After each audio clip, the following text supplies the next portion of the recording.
Hello and welcome to the This Awesome Life podcast, a collection of stories that point to purpose. I'm Brandon and I have an awesome life, but that's not special because you do too. Having an awesome life is just about having a purpose and living it out in your everyday moments. In every episode of the This Awesome Life podcast, we're going to talk to a friend who's doing just that. We'll listen to their story and we'll hear about the moments in which God has shown up in their life and pointed them forward in that purpose. Today, we're talking to my new friend, Michael J. Chanley. Michael has a great story. He's an author, he's a pastor, and he's a beekeeper, which is really awesome. Michael's learned a lot from keeping those bees and has written a book called Hope and Honeybees, Lessons from a Local Beekeeper. I can't wait to dive into Michael's story. I'm going to let him tell most of it. So let's get right to it. Let's dive in, explore some stories, and celebrate this awesome life.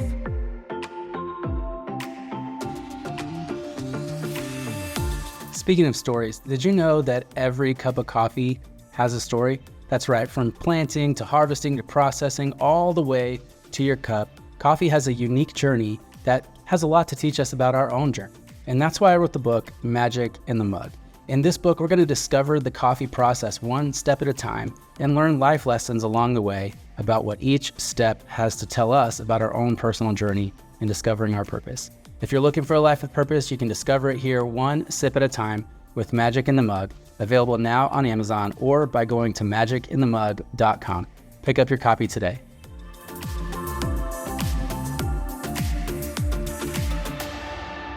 Well, hey everyone, like I said, I am on here with my new friend, Michael Chanley, and man, we have had some fun just sort of getting to know each other over the last few minutes. A lot in common, which is super fun. I'm sure we'll get to all that. But before we jump in, Michael, why don't you just tell us a little bit about yourself and some of your story? Yeah, sure.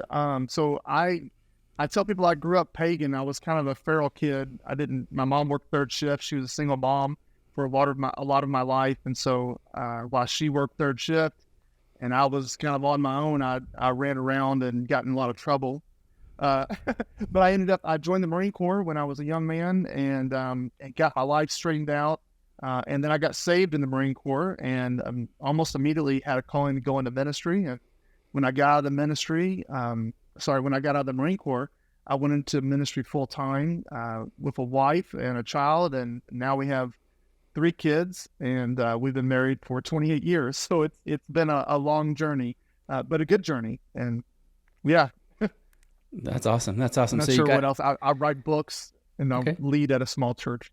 Very cool. So you got out of the Marine Corps, got into ministry. What was that experience like of like feeling like that calling was your next step? Like, what was it like to say, okay, when I get out of the Marines, I know where I'm headed? What led to that decision?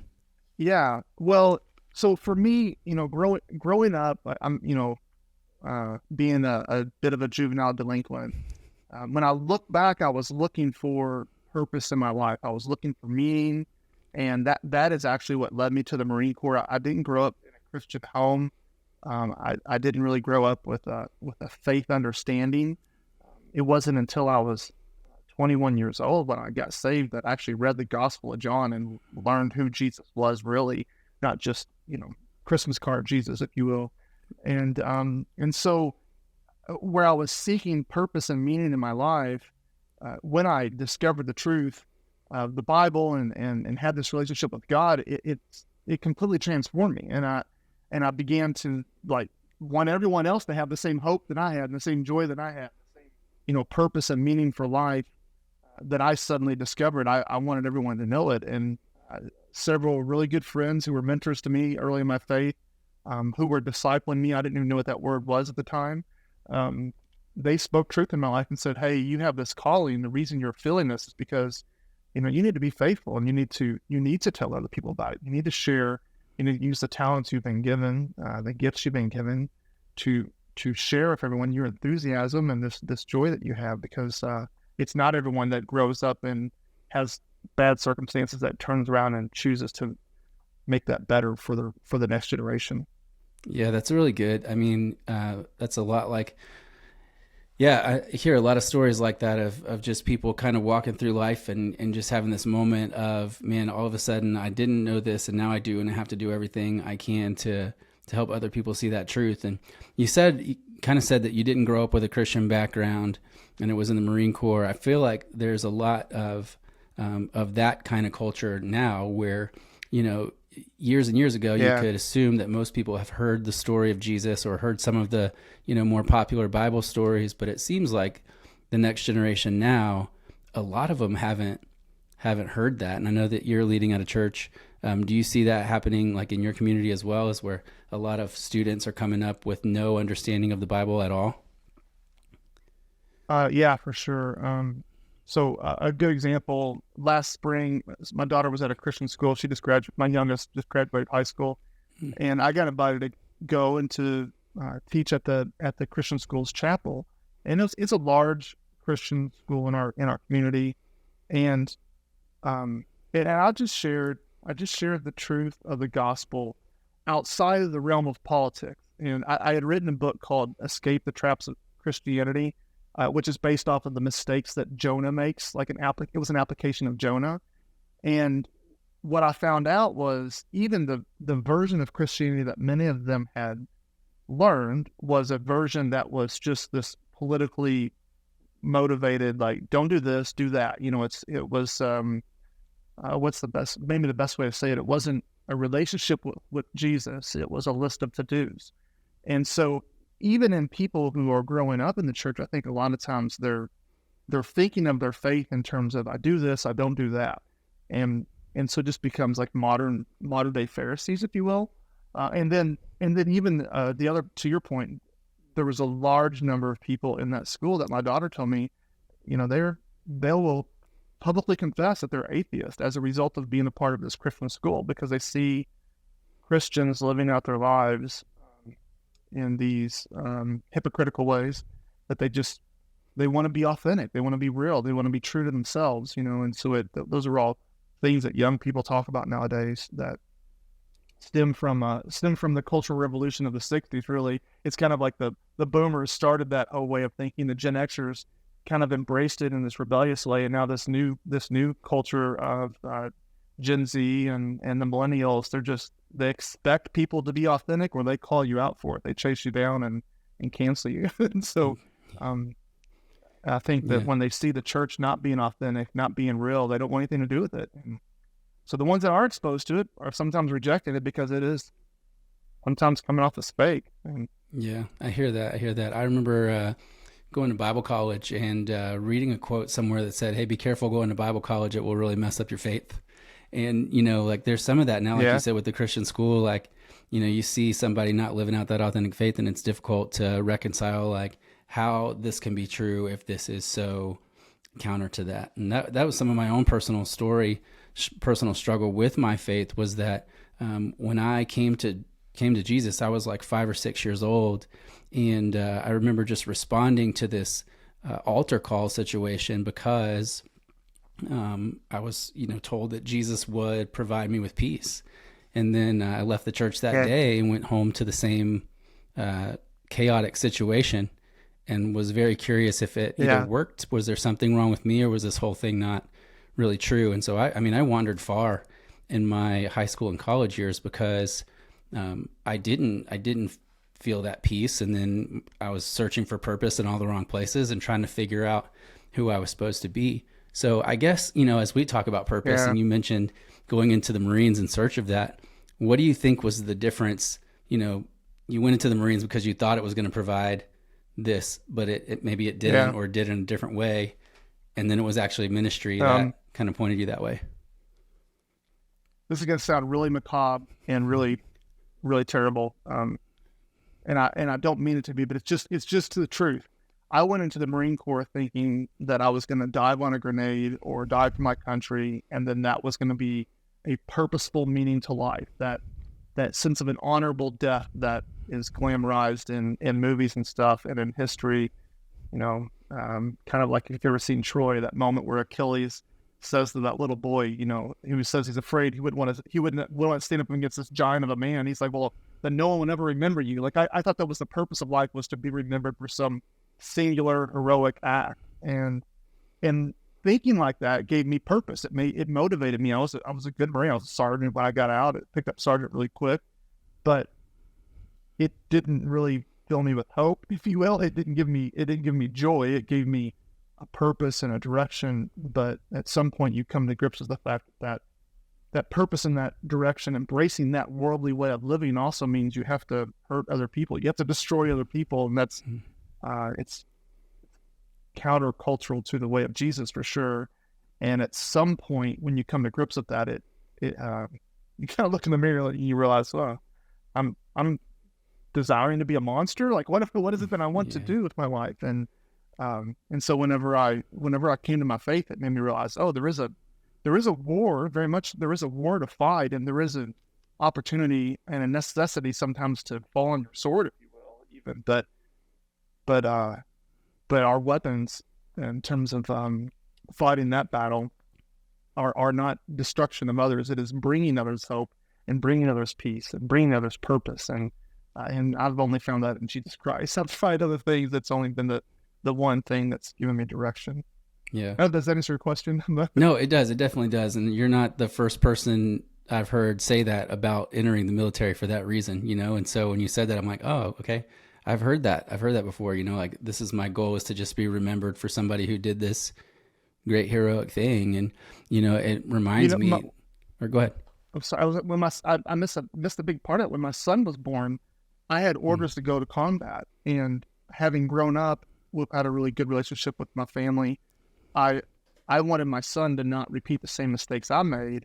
And so God used him being born to really open up my heart and make me realize that what I was pursuing was going to lead to generational challenges, the same that I'd experienced. Though I wouldn't have called it that. I just would have called it hurt for my son. And I didn't want to create that. Yeah. Right. Awesome. So is that kind of when your son was born, was that the point that you got out? It was shortly after that. Okay. It was the point at which I decided to get out. Okay. In the Marine Corps, you serve for 4 years active, 4 years inactive, unless you're a reservist. And he was born when I had about 10 months to serve still. And so it was the time period in which I had to decide to either re-enlist. I had an officer's package put together where I was working on getting commissioned. I was going to go to college, and my command had set me up with it. And when he was born, I got saved, driving down the freeway in Southern California, listening to Greg Laurie, if you've seen the Jesus Revolution movie. Yeah. I was just listening to Greg Laurie on the radio and accepted Christ, and everything changed in that moment. I was like, this is why I live. This is my purpose. And everything I've tried to do since then is to try and help people experience that same sense of hope and peace and love and joy that I have in him.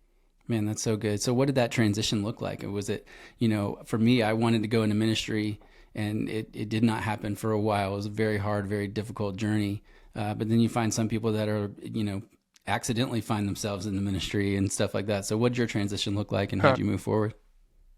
Well, first thing was, I started going to church. That was a new thing for my family. And when you think about going into ministry, just being a part of a church is an opportunity to be in ministry, because you're serving. You're serving in the church, you're participating in worship in some way or another. So almost from day one, I was looking for ways to serve, to be engaged, to help out, and I started helping out with the youth program at our church on Chapel, and then with the VBS program they had. And then when I got out of the Marines, we started attending a church in my hometown, a little place called Corden, Indiana, outside of Louisville, Kentucky. And then eventually they had an internship position open, and it was for children's ministry. And here I was, a sergeant of Marines. I'd never thought about serving in a children's ministry. I didn't even know what children's ministry was, or that it was a thing. And yet I applied for it because it was ministry. I'm like, well, here's a need. I have kids. I'm here serving. I care, and I have a calling. So maybe I can start here, and it'll lead to something down the road. And sure enough, the elders hired me to be the intern with zero ministry experience and zero education in ministry. They just said, at least our kids will be safe.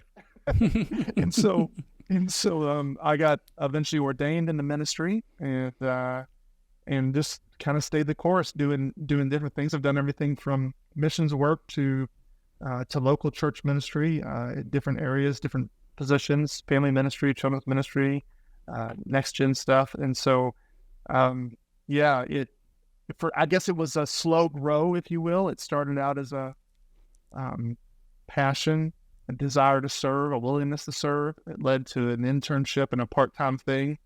And now that's what I do for a living. Nice.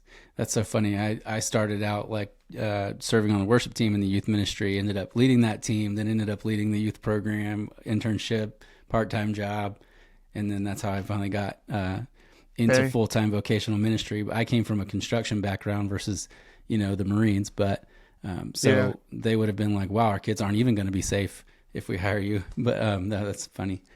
Just so many similarities. Versus destruction. Yeah, there you go. Nice. So now you're leading a church. How do you like that comparatively, and how do you feel like that's kind of continued your pathway towards more purpose? So during the pandemic, I was serving at a pretty big church in our community of about 6,000 or so, and during the pandemic, people were scared, people were worried, and I had just signed up for seminary about 6 months before that. And so I'm studying the book of James, I'm studying Jonah, studying different things, and when the pandemic happened, I'm like, hey, everyone is really kind of scared and worried, and so I just started doing a daily Bible study, and there were lots of people listening to it and lots of people leaning into it, and I guess what I'm trying to say is God used that experience to awaken in me a realization that I wasn't using my gifting to teach and to serve and to lead in that full capacity. I was leading a large team of volunteers at our church and a large staff, but I wasn't ever teaching, and I wasn't ever investing what I was learning about the Bible in other people, except from an administrative perspective. And so after that next year, I guess I finished seminary. Started kind of looking for jobs, and in my local community, a role for a lead pastor of a little church opened up. And I actually was talking to a friend who was also in seminary and said, hey, you should apply for this. This would be really good for you. And he said, no, he said, I don't want to do it. He said, I'm at a church that I'm serving at. I'm actually content. And my other friend who was with us, he looked at me, he said, what about you, seminary boy? He said, you could do it. He said, you should apply for it. You'd be great. I'm like, I don't know. And so I did. I prayed about it and I applied for it. And he pointed to several things in my life as an encouragement. And from the very first conversation, I just knew it was the right thing to do. It was like God opened up a door. And here I am 25 years into serving the ministry. I'd never led a church. I knew stepping into an opportunity to serve in this manner would be the right thing to do. And it has been the best thing I've ever done. The people at my church are absolutely great. They want to see our church thrive. They want to see it grow. And so they let me preach. I preach exegetically pretty much. Almost always I preach through books of the Bible, unless I'm doing something topical like I am now, which is this Hope and Honeybees series. And for the most part, it's all been good. We learn together, we grow together. We're trying to be, we're in the Christian church movement, so we kind of stake ourselves on trying to be a primitive form of Christianity, just focused on God's word, and that's it. It's good stuff. We're 3 minutes from the farm that we bought when we moved out of the city, and it's a great thing. That's awesome. Okay, so you mentioned the farm and you mentioned Hope and Honeybees. So, tell us about you have an interesting. Is it a hobby or is it more than a hobby? Oh, it's a hobby. Okay. I wish it was more than a hobby. Yeah. I keep about 8 colonies of bees at my farm, and then we also have some chickens and some peacocks, and then we farm cats mostly. My wife has a soft spot for cats. I have to be honest. I love cats too. Okay, so I'm a huge fan of cats. So we have probably 8 cats now. I've lost count, and one dog that we are convinced identifies as a cat too. He's a chocolate lab, and so we've got a small hobby farm. It's 16 acres. It's plenty to manage, but it's a hobby, and the bees have been an inspirational thing. If I go back again, the pandemic was I think a big deal in a lot of people's lives. It was for me because I had suddenly some free time, some time to pause and to think. And my daughter, she's 23 now. She had gotten into watching beekeeping videos on YouTube. And so she turned me on to these beekeeping videos, and I started watching them, and I just became enthralled. And I told her, I said, as soon as we buy a place outside of the city, I'm going to get bees. And sure enough, we did. And it's been a great learning experience. They're fascinating creatures that can teach us so much about living together in unity. That's awesome. What's maybe one of those lessons that you've learned from them? Sure. Okay, so one of the most amazing things, everyone thinks queen bee, right? They think queen bee is the ruler, the queen bee is in charge, she's the boss lady, whatever. But the most fascinating thing to me was to learn that she is not in charge. She does release a pheromone that pulls the bees together and attracts them to her. And she is singular in her purpose in that every colony has one queen bee, and that queen bee is responsible for laying all the eggs. She might lay 3,000 eggs a day. I mean, so she can lay her whole body mass in eggs. It's crazy. Anyways, she's not in charge though. Actually, honeybees exist in a type of arrangement of cohesiveness called a superorganism. And so all of the worker bees, which is about 90% of the colony, 95% of the colony, are females. And then the males make up the other 5 or 10% of the colony, and they're called drones. And all of them coexist with the purpose of surviving, the purpose of thriving. When they swarm, which is a really fascinating thing. If you've ever seen a honeybee swarm, it will scare you to death if you're afraid of bees, but you could literally stand in the midst of them and they won't bother you unless it's an accident. Anyways, when they do that as part of their reproductive cycle, it's just them healthily, in the most cases, it's as a result of a healthy colony splitting and dividing to create a new home. And so I look at all that and it I'm kind of like you in that I look at things and I see analogies in them. You're talking about your coffee book. There's something about the brewing process that makes us think about how God's word gets filtered into our life. Maybe I'll have to read your book. But beekeeping has done that for me. And as I've learned more about it, I was inspired and filled with hope. And I wrote a book that called Hope in Honeybees, Lessons of Faith from a Local Beekeeper, where I talk about the things I've learned about the honeybees and how it points us to be more cohesive, to live in unity, to work together, and to not worry so much about who's in charge, except for to be identified by our purpose. And so there's so many fascinating things. There's little facts and stuff like that. That's the analogy that I think is most powerful, that unity thing. Yeah, that's awesome, man. That's what a word that we need now more than ever. Just let's be unified in purpose. Let's stop worrying so much about who's right, who's wrong, who's in charge, who has the most power, and let's work together to grow and achieve our unified purpose, not even just our individual purpose. But I love how you talked about that swarm being a healthy split to grow, as opposed to what we see now of this. You mentioned earlier somebody, canceling you if you say the wrong thing or something like that. But there's this healthy way to grow and move on. And I think about the church and, how we should be trying to plant and grow the kingdom. And yet too often we see churches split over the wrong reasons. And then those churches don't grow, they end up just kind of sitting in their it's a bitterness sending a lot of out. times. A swarm is it's a sending out of, when a honeybee swarm happens, what happens is either the old queen has quit laying properly, or more often is the case, the bees start to run out of brood. So as they grow and grow and grow, they run out of space. And so that signals to them that they have an opportunity to divide. And so they will create, through a process, more complicated, but some of the worker bees will start feeding only royal jelly to some of the baby bees that are female. And those baby bees that are only fed royal jelly will develop to be queens. And so when the new queen is born, the colony half of them will leave with the old queen, and they'll go establish a new colony somewhere else. And so this is a powerful thing that I'll preach for a next gym pastor, right?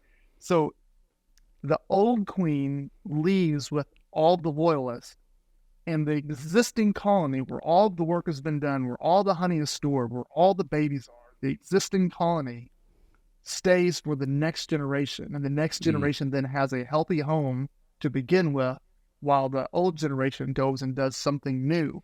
I mean, that's wow. That's a That's not how powerful we thing do of things. transition that I think, no, Yeah. it's not. And Yeah. you share that with someone who's a baby boomer, who's spent their whole life building and trying to establish themselves, and it's and being told that, hey, it's all about you, and you should do what you think feels right, and that's the me generation kind of way of thinking. It flies in the face of that, because it's the Shema. If you think about it, it is this Deuteronomy 6 thing of, yes, not just this is why we exist. We exist because we love the Lord our God with our heart, soul, and mind. But it's also, how do we distill that and pass it on to the next generation? Well, we do it by any means necessary as we're living our lives. And if that means that we leave everything we have to the next generation, then by all means, that's what we're going to do anyway. It's like we have no say in it. So let's do it with purpose and intentionality. Man, that's good. I just, we had our kind of next gen, kind of a vision Sunday this past week at our church. And I looked back at the Shema and was talking about how, it's like, I think I've been reading this wrong the whole time. And maybe this plays with sort of the honeybee analogy, is that like Moses is addressing the nation of Israel. And so when he's talking about teaching these things to your children, he wasn't really addressing individual families. He wasn't telling me to take just responsibility for my own kids, but for all the kids. And I feel like that's something that we miss. And it's like, hey, teach your children. And you're like, yep, I got it. My two. We talk about things, but he's talking about, hey, this generation, take responsibility for the faith journey of the next generation. And I think your bees are doing that really well, That first line that he says, "Hear, O Israel." Okay, and so it's literally as if he's saying, all of you people of God, hear this. Like, it is not just moms and dads. It's not just grandma and grandpa. It's not just neighbors. Like, it is all followers of God. Love the Lord your God with all your heart, your soul, and mind. And then basically, he tells them to pass it on. And it's so powerful. And then what shocks me about it all is you get to the book of Joshua, and he's handing off the mantle to the next generation. All of those people who are going into the capture the promised land were born in freedom. They were born in a different generation. They did not experience the slavery in Egypt. It's a whole, if I'm not mistaken, I'm just going off memory because I didn't plan on sharing this. It's a whole generation removed. It's 40 years later. And those people that are going in, with the exception of Joshua, and who's the other one that stays faithful? Is it? Yeah, Caleb. Caleb. Yeah. They are experiencing something new, and they know what's happened, but everyone else has grown up with a totally different set of values, a totally different set. They're experiencing the manna and the quail, the provision of God. They're experiencing the pillar of smoke and the pillar of fire, and all these miracles happening in real time in their lives. And now they're going in not as slaves who've been freed, but as free people who are going in to conquer and to claim what's been promised them their whole lives. It's so powerful. Like it's a swarm, if you will. The Exodus is a movement of people away from enslavement into freedom, and it's hope giving. Like I just don't know. If you can't hear that story and not feel hope about the future, I don't know what's wrong with me. Yeah, absolutely. I remember as I was talking about it this week, I was leaning into the fact that if you're of the people of God, you have a role to play. You're called to be part of the story, and you're called to make an impact. And I just remember challenging them, like, don't sit on the sidelines of this story, like, be a part of it, And it was awesome to see people kind of like wake up to that. Like, I can, maybe I should be, as opposed to, someone else do that. I need all the young, cool kids to go mentor the high schoolers. And sometimes that's the worst thing that we can ask for, right? Like, so many of our students and kids and teenagers need spiritual mothers and fathers and grandmothers and grandfathers just as much as they need spiritual, cool friends, right? And so, that's super fascinating. I love that. Love it. Tell us a little bit more about the book and where we can find it, because it sounds fascinating. Honestly, I can't wait to read it. Yeah, I appreciate that. So I've got links on my website, which is michaeljchanley.com. But you can get it anywhere you get books. So it's an ebook, so you can get it on any ebook format. We publish through a company called Churchlit Publishing, and they distribute it everywhere. I think through Ingram Spark. So any bookstore that gets books from major distributors should be able to get access to it. It's on Amazon. Amazon actually did this. I don't know what happened, but it sold out on Amazon in the first few hours. And so Amazon, I guess their system automatically kicked it back into pre-order. And so now it's in pre-order mode on Amazon, even though it was released a couple days ago. And so you can get it on Amazon. They are shipping it, or they are taking orders, but they're waiting to get, I guess, the printer or something. I'm not sure. Well, congratulations on that. That's awesome. You can get it anywhere. Yeah. Yeah, that's it's kind cool of exciting. about the sellout. That's exciting. Very cool. Yeah. Very cool. Well, hey, man, thank you so much for. It's either exciting or it just means they didn't order enough. I don't know. Yeah, and there you go. I'm an optimist, so I'll just say it's exciting. Yeah, I would go with that. I would say it's exciting. Awesome. Well, hey, Michael, thank you so much, man, for being here. It's been an awesome conversation. Before we kind of wrap up or head out, anything else that you would say just in general about whether it's purpose or finding life or bees, anything else that you'd add? Yeah.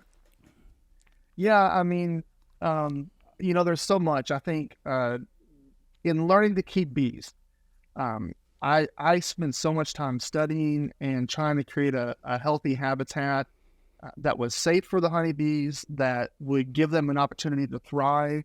And on some small sense, so it's a hobby, but I'm also hoping that I'm going to harvest some honey because, it's like the best thing in the world. But it's also intentionality. And, so often I think we go through our lives without intentionality. We go through our lives without thinking about our purpose. And sometimes we fall into the tendency to repeat the mistakes that maybe our family created with us, or they were repeating from their ancestors. And so I would just encourage people, especially if you're a parent, or if you're just a friend of someone, don't repeat the mistakes of hurt that have been poured into you. Look at your life as an opportunity to instill hope in other people, and then ask yourself, what needs to change? What needs to change in me so that I'm creating a healthy habitat for the people around me? And by healthy, I mean not necessarily the environment, but more so the spiritual health that we have. When you think about the development of spiritual health, the habits that we keep, sometimes the company that we keep, the things that we fill our mind and our heart with, really the world we build around our spiritual lives will affect the outcome. And if you are intentional, like harvesting from honeybees, that sweet goodness of honey, you harvest not necessarily always, but much more likely a sweet goodness of life and an eternal reward that just can't be looked over. And that's hope giving. That's so awesome. Well, thank you so much for that. The book is called Hope and Honeybees. Yeah. Right. Lessons from a local beekeeper. Yeah. And like I said, I can't wait to get it. Go get your hands on it wherever you can. And Michael, thank you again so much for being here. It has been just truly a pleasure. Thanks, Brandon. Blessing to me too. Thank you. Man, this has been an incredible conversation with Michael. There's so much here that we could unpack, but one thing really stood out to me as we were wrapping up the conversation. Michael was talking about creating a healthy habitat and a healthy environment for his bees. And man, that just jumped out to me because he was talking about not having to repeat the mistakes that he had seen others make, or even having to repeat the mistakes that he had made along the way. Instead, he would learn from them, he would grow from them, and he would use that mistake and that learning to help move him forward. And a lot of times we get stuck in this environment or this pattern of mistakes where we feel like we can't do anything different. Over and over, we're repeating the same mistake and getting the same results. But we don't have to do that. We can make a different choice. We can work hard. We can get accountability in our lives. We can get help and support to move beyond those mistakes. As I was unpacking some scripture this weekend with my church, we were talking about the story of Josiah. Now, if you don't know Josiah, his story is in 2 Kings. It's starting in chapter 22 and 23. And he was an 8-year-old kid who was put on the throne of the kingdom of Judah at 8 years old. The 2 kings before him were terrible. And those were the only 2 examples that he had. And yet, Josiah chose a different path for himself and for the nation. Josiah decided to turn his people back to the Lord. He decided to start following after God with everything instead of leaning on the example of his father and his grandfather. In so doing, Josiah led the entire nation back to God, all because he made a different choice, and all because he realized that someone else's past doesn't get to determine his future. Instead, he got to choose his own future and walk in the purpose and the calling for which God had for him. It's an incredible story. I recommend you read it. Speaking of incredible stories, there's two that I recommend for you additionally today. One, obviously, is Hope and Honeybees by Michael Chanley. Make sure you go find that. Make sure you go pick it up. We'll have links for that in the show notes below. The second one is Magic in the Mug by yours truly. That is an incredible collection of stories all about coffee and all about how we can learn a little bit more about our purpose and a little bit more about who God has called us to be by following the journey that coffee takes from seed to your cup. I hope you check it out and I hope you enjoy it. Hey, thank you so much for listening to the This Awesome Life podcast. Like I said, it's a collection of stories that point to purpose. To stay connected with This Awesome Life, I'd love for you to just check out the show notes. That's where you're going to find the This Awesome Life blog, and you'll find my newsletter down there. You're also going to find my social media links, and I would love to connect with you there if you'd like.